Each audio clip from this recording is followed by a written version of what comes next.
Thierry Ferry et ses invités entre nous sur RDL. Oui, je vous disais qu'Élise Coquet est notre invitée aujourd'hui. Elle est réflexologue plantaire. Je précise bien plantaire car il en existe d'autres.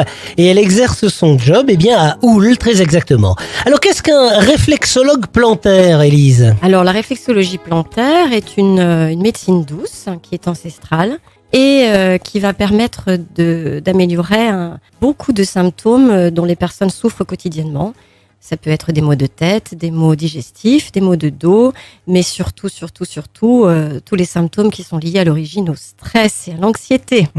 Alors, cette réflexologie plantaire, c'est-à-dire que vous allez aller travailler, c'est une méthode thérapeutique, si je comprends bien, que vous allez exercer sur le pied et qui va donc permettre une façon d'auto-guérir naturelle sur tout le corps, c'est ça ? C'est bien ça.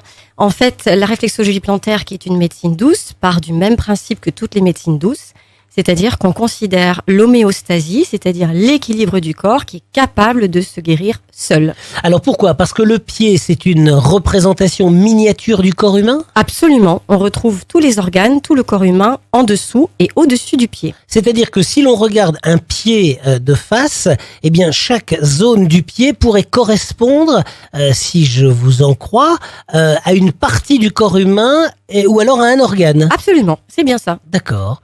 Alors, donc, vous allez aller travailler sur chacun de ces points et de ces parties du pied en fonction de ce que va vous dire votre patient, votre client. C'est un échange. La première partie du protocole est justement réservée au fait que je vais, avec mes mains et mes doigts, ressentir les zones où c'est bloqué.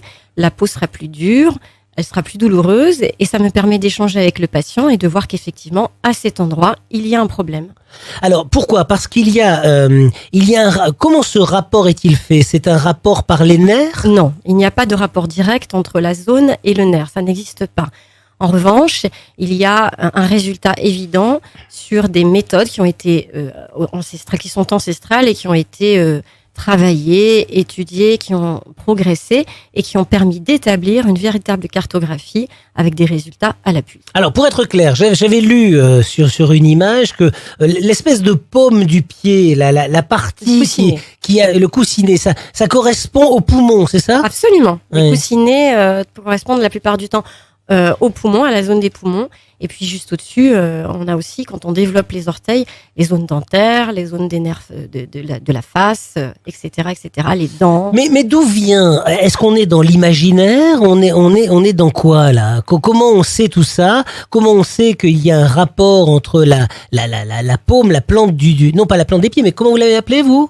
Les coussinets. Les coussinets. Le coussinet du pied est en liaison avec le poumon. Alors, on a plusieurs bains. On sait que la réflexologie plantaire existe, par exemple, depuis plus de 2000 ans avant Jésus-Christ en Égypte. On a aussi des bains en Chine. On a ensuite des bains aussi tout sur la zone asiatique. Mais on a aussi une cartographie qui a été établie beaucoup plus récemment, donc au XXe siècle aux États-Unis. Et on a donc des écoles. Ces écoles, elles se rencontrent et elles vont dans la même direction. Et c'est enseigné, c'est transmis par des maîtres. Moi, j'ai eu un enseignement très précis. Nous sommes, réflexologues certifiés par des écoles qui nous permettent de reconnaître un problème et de le traiter. Par exemple, on a des problèmes de foie. Oui. Vous allez pouvoir retrouver dans le pied la partie qui correspond au foie. Absolument. Bon, alors, imaginons, on a mal au foie. Prenons le cas d'un patient qui a mal au foie. Vous avez dans votre esprit, dans votre tête, la cartographie, comme vous l'appelez, et vous savez donc où vous devez aller voir pour régler le problème. Qu'est-ce que vous allez faire à partir de ça ? Alors, je vais d'abord effectivement identifier le problème sur le foie. Je vais appuyer, je vais faire un tas de gestes ensuite qui vont être sur la zone du foie, qui vont être réalisés avec précision. Mais il faut le savoir aussi, c'est ça qui est intéressant, c'est qu'en réflexologie plantaire, on va appuyer sur la zone du foie, mais on va aussi appuyer sur les zones qu'on appelle métaboliques, c'est-à-dire qui sont en lien avec le foie et qui peuvent justement être responsables à la source du problème. Et c'est en cela que la réflexologie plantaire est très intéressante. Si on a très mal à l'estomac, par exemple, ça peut être dû à un stress, une angoisse énorme. Et ça n'est pas que l'estomac sur lequel je vais travailler, mais sur la zone du diaphragme, sur d'autres zones. Curieusement, des zones qui n'ont rien à voir avec l'estomac. Par exemple, quelqu'un qui a très mal au cervical, je vais travailler ses poumons. C'est ce qu'on appelle les zones métaboliques. Alors, donc tout ça, ça s'apprend. Hein, on n'est pas seulement dans la théorie, mais on est dans du concret, dans du réel, en fait. Hein. Oui, absolument. C'est un toucher. Il ne faut pas oublier que la réflexologie plantaire, c'est une méthode où on touche. Il y a de la décrispation, du massage, de l'acupression. On appuie et on touche. Bon, si vous souhaitez soulager votre corps, eh bien soyez avec nous, on essaiera de le soulager par le pied ce matin. Thierry Ferry et vous, entre nous. Élise, dites-moi un peu, pour quel type de mots, MAUX, les clients, les patients, comment vous dites au fait ? Je dis les patients. Les patients viennent-ils vous consulter ? La plupart du temps, la première des consultations, je dirais, ce sont les problèmes digestifs. Les gens ont mal au ventre. Alors, si c'est pas en tout cas des douleurs, c'est un inconfort général.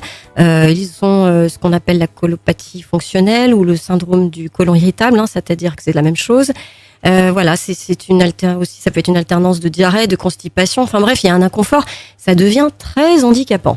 Alors, en général, ce sont des femmes. Malheureusement, ça touche plutôt les femmes. Et elles viennent me voir en me disant, oh là là, c'est une catastrophe. Même au travail, j'ai mal, je suis pas bien, je suis ballonnée, etc., etc. Alors, faut considérer vraiment ce genre de douleur parce que c'est handicapant pour elles. Et on les écoute plus beaucoup. Donc la réflexologie là est très intéressante. Et qu'est-ce que vous allez faire pour essayer de venir pallier au problème ? Eh bien, je vais d'abord estimer tout le stress qui, en amont, a pu déclencher cet inconfort digestif. Donc, je vais travailler sur les zones du stress et de l'anxiété. Alors ça, j'ai toujours envie de dire à mes interlocuteurs que c'est un petit peu la part facile des choses, parce que aujourd'hui, quels que soient les médecins ou les gens un peu comme vous qui sont des consultants qui viennent nous voir, nous parlent forcément du stress et d'une manière systématique. Ben, malheureusement, c'est la réalité. C'est la réalité. Lorsqu'on creuse, c'est-à-dire que là, moi, faut pas oublier que je touche, je masse pendant une heure. On vient forcément à échanger et à discuter avec le patient. Et lorsqu'on creuse la discussion, lorsqu'on remonte un petit peu dans la vie de la personne, on se rend compte que des choses se sont fixées sur le système digestif parce qu'il y a des choses qui, comme par hasard, ont été très perturbantes, très bouleversantes. Il y a une espèce de crispation du diaphragme.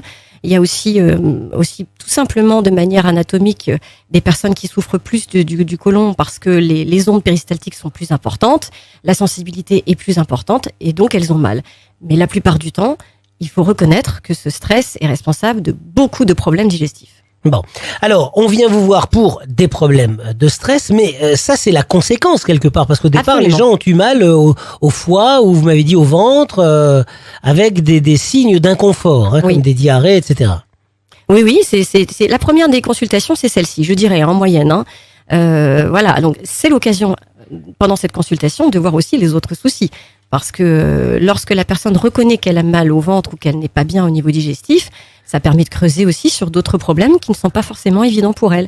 C'est pour ça que c'est très intéressant la réflexologie plantaire, parce qu'on touche le corps tout entier. Le patient est pris dans son entièreté. Et c'est ça qui est très intéressant. On écoute le malade et non pas la maladie. Alors, c'est une discipline qui est millénaire. Oui, absolument.